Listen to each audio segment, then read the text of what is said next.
రాష్ట్రంలో స్థానిక ఎన్నికల నగారం మోగింది. తొలి విడత ఎంపీటీసీ జెడ్పీటీసీ ఎన్నికలకు నోటిఫికేషన్ రిలీజ్ అయింది. దీంతో నామినేషన్లను స్వీకరిస్తున్నారు ఎన్నికల అధికారులు. 2963 ఎంపీటీసీ 292 జెడ్పీటీసీ స్థానాలకు ఎన్నికలు జరగనున్నాయి. ఉదయం 10:30 నుంచి సాయంత్రం 5 గంటల వరకు కొనసాగుతుంది. 11వ తేదీ వరకు నామినేషన్లు స్వీకరిస్తారు. వరంగల్ జిల్లాలో తొలి విడతలో 5 మండలాల్లోని 64 ఎంపీటీసీ స్థానాలకు ఎన్నికలు జరగనున్నాయి. ఫస్ట్ ఫేజ్ లో గీసుకొండ, సంగెం, రాయపర్తి, పర్వతగిరి, వర్ధన్నపేట మండలాల్లో జెడ్పీటీసీ ఎలక్షన్స్ జరగనున్నాయి. రాష్ట్రంలో స్థానిక ఎన్నికల నగారం మోగింది. తొలి విడత ఎంపీటీసీ జెడ్పీటీసీ ఎన్నికలకు నోటిఫికేషన్ రిలీజ్ అయింది. దీంతో నామినేషన్లను స్వీకరిస్తున్నారు ఎన్నికల అధికారులు.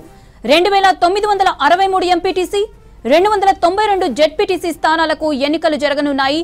ఉదయం 10:30 నుంచి సాయంత్రం 5 గంటల వరకు కొనసాగుతుంది. 11వ తేదీ వరకు నామినేషన్లు స్వీకరిస్తారు. వరంగల్ జిల్లాలో తొలి విడతలో 5 మండలాల్లోని 64 ఎంపీటీసీ స్థానాలకు ఎన్నికలు జరగనున్నాయి. ఫస్ట్ ఫేజ్ లో గీసుకొండ, సంగెం, రాయపర్తి, పర్వతగిరి, వర్ధన్నపేట మండలాల్లో జెడ్పీటీసీ ఎలక్షన్స్ జరగనున్నాయి.